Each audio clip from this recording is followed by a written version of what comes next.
मेरी देवरा के पास अचानक से एन जान कहाँ से पैसा ए गया था। हमारा ताल्लुक गरीब घराने से था, लेकिन अचानक से इतना ज्यादा पैसा आना मेरी समस्या बाहर था। मैं विधवा थी। कुछ साल पहले मेरे पति का देहांत हो गया था और मेरे आगे पीछे भी कोई नहीं था। मेरा एक बेटा था, 8 साल का, मेरे साथी। बहुत कम उम्र में हुई थी और अब मेरी उम्र 28 साल थी। पति के देहांत के बाद मेरे पास सिर्फ देवरा का सहारा था। मेरे मायके में सिर्फ मेरी माँ थी, जो मेरी शादी के अगले साल ही दुनिया से चली गई थी। बाकी किसी रिश्तेदार से मुझे उम्मीद नहीं थी कि वह मुझे और मेरे बेटे को सहारा देंगे। इसीलिए मैंने देवरा के साथ रहने का फैसला कर लिया। मेरे दूर के रिश्तेदार आकर मुझे समझने लगे कि देवरा मेरे लिए गैर मर्द है और मुझे उसके साथ एक छत के नीचे नहीं रहना चाहिए। तो मैं उनसे कहती कि आप लोग मुझे अपने घर में रख ले, लेकिन मेरी यह बात सुनकर हो जाते। आज के ज़माने में कोई किसी का बोझ नहीं उठाता, लेकिन मेरा देवरा ने मुझे वादा किया कि वह मेरा और मेरे बेटे का सहारा बनेगा। हमें सब ने बहुत परेशान किया। हमारा एक छत के नीचे रहना गलत है, लेकिन इसके बावजूद कोई मुझे साथ रहने को तैयार ना था। मुझे समझ ए गई थी कि लोगों को सिर्फ बातें बनानी आई हैं। अगर लोगों को मेरी वाक्य में इतनी फिक्र होती, तो वे मुझे सहारा देते हैं। लेकिन उन सबको मेरी कोई फिक्र नहीं थी। उनका मकसद सिर्फ मुझे परेशान करना था और कुछ नहीं। मैंने एक अलग इलाके में रहने का फैसला किया। मेरे देवरा ने कहा कि उसे इलाके का माहौल सही नहीं है। मैंने उसके बड़े में बहुत ही सनी है कि वहां औरतें को इस्तेमाल, संगीत, और मैं उसकी देखभाल करने के लिए काफी हूं, और उसकी देखभाल मेरी जिम्मेदारी है। अपने देवरा की बात सुनकर मुझे बहुत तसल्ली हुई थी, लेकिन मुझे जमाने की बटन ने परेशान किया हुआ था। फिर मेरे देवरा ने राय दी कि हम यह जगह छोड़कर कहानी और चले जाते हैं। मुझे उसकी ये बात बहुत अच्छी लगी, इसीलिए मैं शहर छोड़कर ए गई। यहाँ पर कोई हमें जानता नहीं था और हमने किसी से बात पे नहीं की और रिश्ता भी नहीं रखा, क्योंकि हमारे रिश्ते पर फिर से सवाल उठा जाते। अगर कोई मोहल्ले की औरत मेरे घर आई और मेरे देवरा के रिश्ते के सवाल करती, तो मैं उसे यही जवाब देती कि वह मेरा छोटा भाई है। फिर इस मोहल्ले में यह बात मशहूर हो गई कि मैं अपने भाई के साथ इस घर में रहती हूँ। इसीलिए यहाँ हमें किसी किम की परेशानी का सामना नहीं करना पड़ा था। मेरे पास मेरे शादी का देवरा था, जिसे बेचकर हम लोग यहाँ आए थे। उससे पहले ही मेरे देवरा ने शुरू कर दिया था और उसका कारोबार दिन दुगनिक रात चौगुनी तरक्की करता चला गया। घर में बहुत सर पैसा आने लगा। मैंने कई बार तेवर से उसके कारोबार के बड़े में पूछा, लेकिन उसने हर बार मेरा जवाब टाल दिया। फिर मैंने भी ज्यादा पूछताछ नहीं की। मेरे लिए इतना काफी था कि पैसे ए रहे थे। मेरे देवरा अच्छा इंसान था। मुझे उससे किसी गलत काम की उम्मीद नहीं थी, इसीलिए मैंने ज्यादा चंबे नहीं की। देवरा के पास बहुत सर पैसा ए गया और हमने ये मोहल्ला छोड़ दिया और बहुत बड़ा घर खरीद लिया। अब हम बड़े घर में रहने लगे थे। हमारा रहस्य अमीरों वाला हो गया था। ज्यादा पैसे आने की वजह से सारे रिश्तेदार गरीब थे और बार बार हमारे घर आने लगे। मेरे देवरा की शादी नहीं हुई थी और मेरे देवरा का पैसा देखकर सबकी आंखें चमकते लगीं और मैं उन सब की आंखों में खटकने लगी। वह लोग जिन्हें पहले ही देवरा के साथ रहने पर ऐतराज, अब तो और ज्यादा बांट चढ़कर बोल रहे थे। कुछ नहीं तो यह कह दिया कि देवरा के साथ शादी कर लो, वरना अलग रहो तुम्हारा। उसके साथ रहना सही नहीं है। सबकी बटन ने मेरा दिल दुखाया था। वाकई में मेरा उसके साथ रहना सही नहीं था, लेकिन उन्हें लोगों से छम्मच कहते कि मुझे अपने साथ रख लो, तो वही लोग आंखें फिर लेते। बड़े घर में आने के बाद मैंने एक बुद्धि नौकरानी रख ली थी, जो हर वक्त हमारे साथ रहती थी, यानी कि मैं घर में अब अकेले नहीं रहती थी। अमीर होने के बाद फिर देवरा ने एक और काम शुरू कर दिया। वह हर महीने 50 लड़कियों की शादी करवाता। वह लड़कियां बहुत गरीब घराने से होती थीं। फिर शादी करवाने के बाद इस कपल को हनीमून की बजाय तीर्थ यात्रा पर भेज देता और सर खर्चा खुद उठाता। देवरा के इस बात से मैं बेहद खुश हो गई थी। लेकिन अजीब बात यह थी कि जब भी लड़की थी यात्रा के लिए जाती वापस विधवा होकर आते, मुझे परेशानी होने लगे, क्योंकि ऐसा हर लड़की के साथ होने लगा था।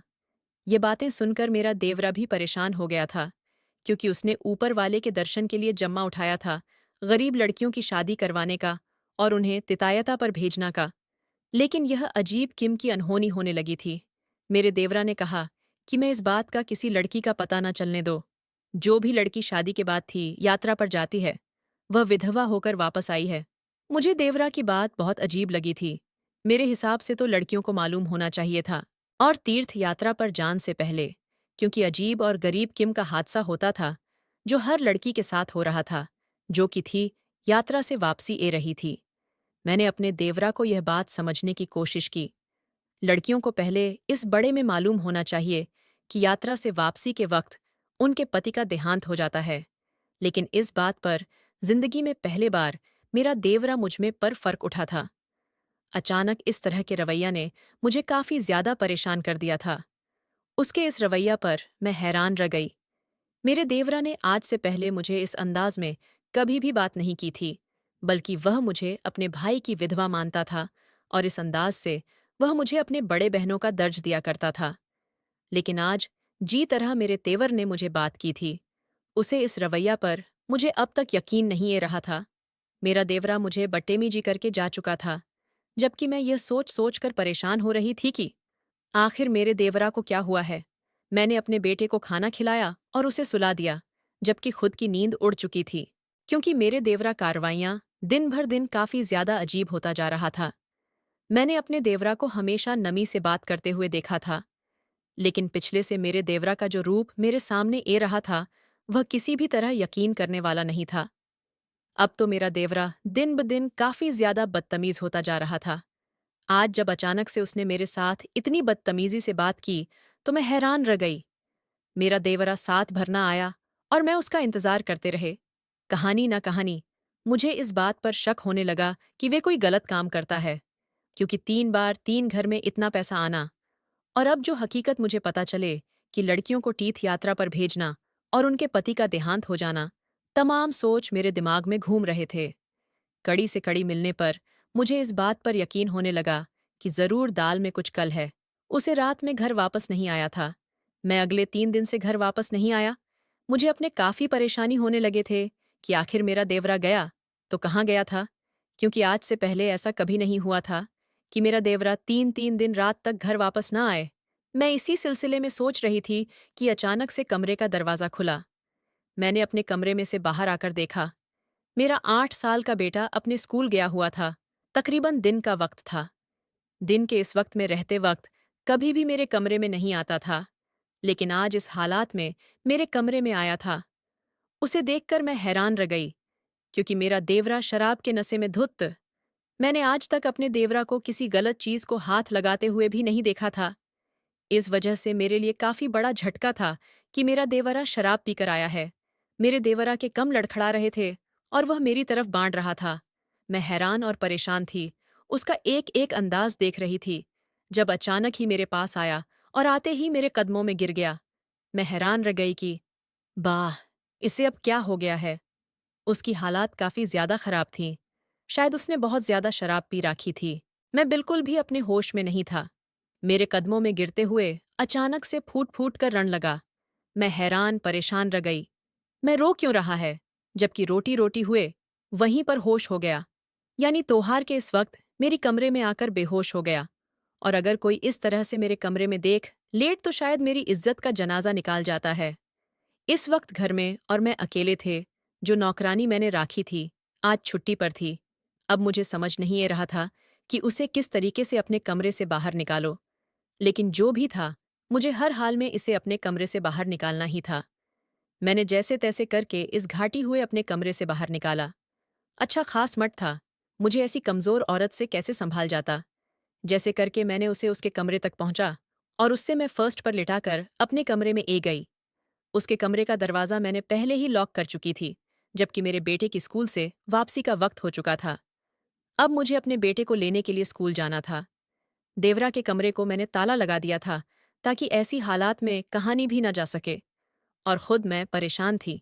अपने बेटे के स्कूल चले गए। बेटे को स्कूल से लेकर जब वापस घर आए, तो मेरा देवरा अभी तक अपने कमरे में लॉक था। अपने बेटे को नहलाने के बाद मैंने उसे खाना खिलाया और मैं ट्यूशन पढ़ने के लिए चला गया। उसकी ट्यूशन जाते ही मैंने देवरा के कमरे का ताला खोल तो देखा। वह अब तक बेहोश पड़ा था और मुझे उसकी हालात पर हैरानी होने लगी थी कि वह काफी वक्त तक ऐसे ही बेहोश पड़ा था। शायद शराब का नशा बहुत ज्यादा था, जिसकी वजह से अपने होश में नहीं ए कर रहा था। मुझे समझ नहीं ए रहा था कि मैं क्या करूं। जाए। फिर अचानक से मुझे यह ख्याल आया और मैंने फौरन वही किया जो मेरे दिमाग में आया। मैं किचन में जाकर पानी का जग भारत और पानी लेकर देवरा के पास आई और पूरा का पूरा जग उसके चेहरे पर पलट दिया। एकदम से पानी गिरने की वजह से हड़बड़ा कर उठ गया, लेकिन अभी भी पूरी तरह से होश में नहीं था। मैंने उसे कहा कि फिर हर तुम बेड पर सो जो, जब तुम होश में आओगे तब मैं तुमसे बात करूंगी। मेरा देवरा शायद बाकी में होश में नहीं था, इसी वजह से सर हिलता बेड की तरफ बांट गया। उसके कम लड़खड़ा रहे थे, जबकि उसकी हालात देखकर मुझे अब रोना आने लगा था। सर दिन गुर्जर गया, लेकिन मेरे देवरा को पूरी तरह होश नहीं आया। उसकी हालात देखकर मैं अंताक्षर लगा। शक्ति थी कि आज उसने पहले बार शराब पी थी, क्योंकि अगर वह इस चीज का आदी होता तो यकीनन उसे पर इतना गहरा बजे। अचानक से मेरे कमरे का दरवाजा किसी ने खटखटाया। मैं अपनी जगह से छल पड़े। मेरा बेटा, जो कि सो चुका था। मैंने एक नज़र उसको देखा और एक नज़र दरवाजे को। मुझे कहानी ना कहानी यकीन था कि दरवाजे पर मेरा देवरा ही होगा। क्योंकि सर दिन बीत चुका था, तो मुझे इस बात का यकीन था कि अब मेरे देवरा का नशा उतार चुका होगा। अब मुझे हर हाल में उसकी वजह जन थे कि आखिर में मैं क्या करता। फिर रहा है मैं धीरे से उत्तरी और अपने बेटे का आरंभ का ख्याल करते हुए धीमे कदमों से दरवाजे की तरफ पड़ी। आहिस्ता आहिस्ता से दरवाजे की कुंड खोलने के बाद मैं बाहर जाकर देखा तो मेरा देवरा बाहर ही खड़ा था। लेकिन तो मामले में इस वक्त बेहद अलग हूं। ले मैं था, उसकी नजरें झुकी हुई थीं। वहां पहुंचता और उसकी नजर झुकी इस बात का इकरार कर रही थी कि अपने के पर शर्मिंदा है। लेकिन फिर मुझे उसकी शर्मिंदगी की बिल्कुल जरूर नहीं थी। मुझे इस बात को जानना था कि उसने इतना घटिया काम किया तो क्यों किया।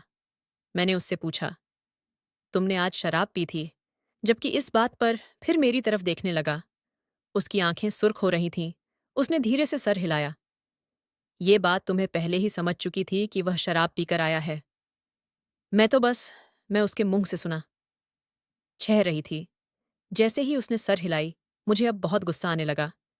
मैंने उसे पूछा, क्यों पीठी तुमने शराब? तो वो मुझे देखकर नजर ना मिला पाया। शर्म के मारे नजरा झुका गया। मैं उससे दोबारा पूछा कि आखिर तुमने शराब क्यों पी थी? मेरी बात सुनकर मेरा देवरा अपना सर झुकाकर खाने लगा कि मैंने जानबूझकर शराब नहीं पीते। मैं तो मेरे दोस्तों ने मुझे यह कहकर पिला दी थी कि यह सिर्फ एक सदा सा शरबत है। मुझे नहीं पता था मेरे अमीर दोस्त मुझे कोई नशा है। दवाई मुलाकात तौर पर यकीन ए गया था, क्योंकि यह बात तुम्हें पहले दिन से ही जानती थी कि मेरा देवरा बिल्कुल गलत इंसान नहीं है। बिल्कुल मेरे बच्चों की तरह था। पूरे साल तक मैंने उसे अपने बच्चों की तरह ही देखभाल की थी, और वह भी मुझे अपनी बड़े बहन का उत्पाद देता था। मैंने उसे बड़े बहन होने के नाइट समझाया कि तुम इस तरह के अमीर दोस्तों से दोस्ती खत्म कर दो। लेकिन मेरी यह बात सुनकर उसने अचानक से अपना सर उठाया और जिन नज़रों से उसने मुझे देखा, वह एक पाल के लिए मुझे हैरान कर गया। और फिर जब मैं बोला तो उसके अल्फाज मुझे हैरान करके पूरी करके वहां से चला गया था। जाते जाते यह भी कहा गया कि अब तकरीबन 1 हफ्ते तक घर नहीं आ सकूंगा, और 1 हफ्ते में उसे एक बहुत बड़ा प्रोजेक्ट मिला है जिसे पूरा करना है। मैं उससे पूछना चाहती थी कि आखिर क्या काम करता है जिसकी वजह से उसके पास इतना पैसा ए रहा है, और यह कौन सा प्रोजेक्ट है जिसे उसे 1 हफ्ते के अंदर ही पूरा करना है। लेकिन मेरे बात सुनने से पहले अपनी बात का कर वहां से जा चुका था। उसकी कहानी बात मुझे परेशान कर गई, क्योंकि उसने कहा था कि उसकी अमीर दोस्तों की वजह से ही तो उनके घर में इतनी दौलत ए रही है। उसकी अमीर दोस्तों ने ही तो इसे ऐसे काम का बताया था जिसके बदौलत वचन मीना में इतना अमीर हो गया, और अब वह किसी भी कीमत पर इस काम को नहीं छोड़ सकता था। क्योंकि इस काम को अपनाना तो बहुत आसान है, लेकिन इस काम से बाहर निकालना बहुत मुश्किल। उसके अल्फाज अभी तक मेरे कानों में गंज रहे थे। आज पूरे दिन 3 दिन गुर्जर चुके थे, लेकिन मेरे देवरा का कोई आता पता नहीं था। मुझे नहीं पता कि मेरा देवरा आखिर गया कहाँ और वह क्या काम कर रहा है जिसकी वजह से उसे चंद दोनों में इतने पैसे मिल रहे हैं। मैं हैरान परेशान थी, बस यही सोचती रहेगी, आखिर वह ऐसा कौन सा काम करता है। लेकिन जवाब ना।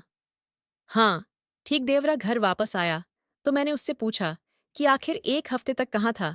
तो उसने मुझे बताया कि मैं 1 हफ्ते में दुबई गया हुआ था उसकी यह बात सुनकर मुझे हैरत का झटका लगा, क्योंकि उसने तो मुझे बताया ही नहीं था कि वह शहर से बाहर जा रहा है, और जिंदगी में ऐसा पहले बार हुआ था। मैं मुल्क से बाहर गया था, क्योंकि आज से पहले तो मैं मुल्क में रहकर ही काम कर रहा था। अक्सर वे दूसरे शहर जाता रहा था और मुझे बताकर जाता था कि वे दूसरे शहर जा रहा है, काम के सिलसिले में। लेकिन आज जो बात उसने मुझे बताई थी, उसने मुझे हैरान कर गई थी, क्योंकि दूसरे मुल्क जाना तो इतना आसान काम नहीं होता। मुझे नहीं पता था कि मेरा देवरा 1 हफ्ता दुबई रहकर आया है, और जब पता चला तो उसकी यह बात सुनकर मुझे वाकई में बहुत ज्यादा हैरत हुए। तो मैंने उससे पूछा कि आखिर 1 हफ्ते में दुबई में क्या कर रहे थे। मेरे पास सुनकर उसने एक बहुत ही खूबसूरत सा सोनी का हर मेरे सामने किया, जिसे देखकर मेरी आंखें चमक गईं, क्योंकि रात में इस वक्त खूबसूरत लड़की रोशनी में वे सोनी का हर चमक रहा था। उसे हर को देखते ही उसकी कीमत का अंदाज लगाया जा सकता था। शायद नहीं, यकीनन में बहुत ही महंगा हाथ था। मैंने अपने देवरा से पूछा कि वह कहाँ से लाया है, तो उसने कहा कि दुबई के शेख ने उसे तोहफे के तौर पर दिया है। तो मुझे उसकी इस बात पर हैरत हुई। भला इतना महंगा तोहफा कोई बिना वजह क्यों देगा? मैंने उसे वजह पूछनी चाहिए, तो उसने कहा कि आप आम खाई गुठलियों मत के लिए, हर मैं आपके लिए लाया हूं तो बेहतर है, इसे मेरी तरफ से तोहफा समझकर रख ले। लेकिन मैंने अपने देवरा से साफ इनकार कर दिया और कहा कि जब तक मुझे तुम कुछ बताओ कि नहीं, तुम क्या काम करते हो, तब तक मैं यहां नहीं रखूंगी। जबकि मेरे इस धमकी पर मेरा देवरा परेशान हो गया और वह लेकर वहां से चला गया। मुझे अब हकीकत जान थे, क्योंकि आज से पहले मेरे देवरा ने कभी मेरा हम नहीं डाला था, और आज इस तरह वहां से चला गया था, बगैर कोई जवाब दिए। आहिस्ता आहिस्ता वक्त जा रहा था और उसके सारे मामले को 1 साल गुजर चुका था। अब अक्सर ही मेरा देवरा मुल्क से बाहर जान लगा था, कभी दुबई तो कभी कहानी। मैं जब भी पूछती तो है, मुझे यही कहता कि आप परेशान ना हो, बस आपकी ज़रूर की हर चीज़ आपको घर बैठे बैठे मिल जाएगी। एक दिन में मुझका कर गया, मैं दुबई जा रहा है। मुझे कुछ ना कुछ गलत ग रहा था। मुझे ऐसा ग रहा था जैसे दुबई नहीं, बल्कि कहानी और जा रहा है। इस वजह से मैंने तो मेरी बात सुनकर मैं हैरान रह गया। लेकिन फिर वह मेरी बात पर हिलाने लगा और अगले ही दिन उसने मुझे तीर्थ यात्रा पर भेज गया। लेकिन शायद मैं भूल गया था कि वह मुझे अकेले भेजना चाहता था। लेकिन हकीकत में मैं उन्हें लड़कियों के साथ मिलकर तीर्थ यात्रा पर चली गई। लेकिन तीर्थ यात्रा पर पहुंचने ही जो मैंने देखा, उसने मुझे हैरान कर दिया। उसने मेरे पैरों तले से जमीन सकती, क्योंकि मैं ना तो तीर्थ यात्रा पर पहुंची, बल्कि उन लड़कियों के साथ साथ मैं भी दुबई पहुंच गई थी। लेकिन मेरे देवरा ने मुझे वहां देख लिया और उसने पहले फुर्सत में मुझे वहां से निकाल कर वापस भेज दिया था। उससे मुझे कहा कि वह अभी कुछ दिन दुबई रहने वाला है और वापस आकर मुझे सब कुछ बता देगा कि आखिर यह सब क्या चल रहा है। अभी तो दिन ही गुजरे थे कि एक दिन अचानक से मेरे घर का दरवाज़ा बजा, तो मैं हैरान रह गई, क्योंकि हमारे घर में कोई नहीं आता। मैंने दरवाज़ा खोल तो सामने का मंजर देखकर मैं डर गई। मेरे मुंह से चिक निकाल गई, क्योंकि सामने ही मेरा देवरा खून से पर खड़ा था। उसके सफ़ेद रंग के शर्ट खून से तार थे और चेहरे पर भी खून लगा हुआ था। उसके माथे से खून के बूटे टपक कर घर के मार्बल के फर्श पर गिर गए थे। मैंने फौरन से जब पूरा दरवाज़ा खोल तो हुआ लड़खड़ाकर कदमों के साथ अंदर दाखिल हुआ। मैंने डॉक्टर को फ़ोन किया और चंद ही मिनट में डॉक्टर घर पर मौजूद था। उसने मेरे देवरा के तमाम जख्मों को साफ किया और उसे नींद की दवाई देकर चला गया, जबकि मैं परेशानी से अपने देवरा को देख रही थी। अगले दिन सुबह जब उसकी आंख खली, तो मैंने उससे पूछा कि आखिर क्या हुआ है। मैं तो दुबई जान वाला था। फिर अचानक मैं कैसे मेरी तरफ देखकर मुस्कुराकर खाने लगा कि गलत का अंजाम थी, बड़ा ही होता है। मैं गलत रास्ते पर चल पड़ा था, तो उसकी सजनी थी। मैंने अपने रब से दुआ मांगी थी कि मेरे गुनाहों की सज़ा मुझे इसी दुनिया में मिल जाए। उसे दुनिया की सज़ा बहुत मुश्किल होती है, जो बर्दाश्त ना हो सके। इस दुनिया में भगत लो तो बेहतर है। वार उठ हुए, बोला। तो मैंने उससे पूछा कि क्या गलत काम करने गए थे तुम। तो उसने मुझे बताया कि मैं लड़कियों की शादी नहीं करवाता था, बल्कि मैं दुबई के गैंग के लिए काम करता था। गरीब घर आने की लड़कियों को शादी की दाल में फंसा कर दो के आदमियों से उनकी शादी करवाया करता था, और शादी के बाद उन्हें तीर्थ यात्रा के नाम पर दुबई भेज दिया जाता था। जैसे ही वह लड़कियां दुबई पहुंच जाती तो उन्हें पेश किया जाता था। 1 या 1.5 हफ्ते तक उन्हें इस्तेमाल करने के बाद एक-एक कर उन्हें वापस भेज दिया जाता कि उनका पति माँ चुका है। क्योंकि यह बात तो लड़कियां खुद भी नहीं जान पाती थीं। उनके साथ क्या हो रहा है? क्या वही उनके असली पति हैं या नहीं? उन्हें तो बस यह बताया जाता था कि उनकी शादी इस आदमी से हुई है। लेकिन अल हकीकत दुबई का 2 लड़कियां बीच देता था, जिसकी मुंह मांगी कीमत उसे मिलते थे। इस कम के लिए अलग-अलग मुल्कों से लड़कियों का इंतजाम किया जाता था और इसी तरह हमारे इलाके से मैं और मेरे दोस्त थीं। एक कम करते थे, please subscribe me YouTube channel. हम लोग उन गरीब लड़कियों को शादी का लालच देकर दुबई भेज देते थे और वहाँ उनके साथ क्या होता था, ये वह लड़कियां खुद भी नहीं समझ पाते थे। क्योंकि वह जिन लोगों के साथ रहती थी, उन्हें यही लगता कि मैं उनके पति ही है, लेकिन हकीकत में उनके पति नहीं होते थे, बल्कि वह लड़कियां। लेकिन जैसे-तैसे करके मैं वहां से भाग गया।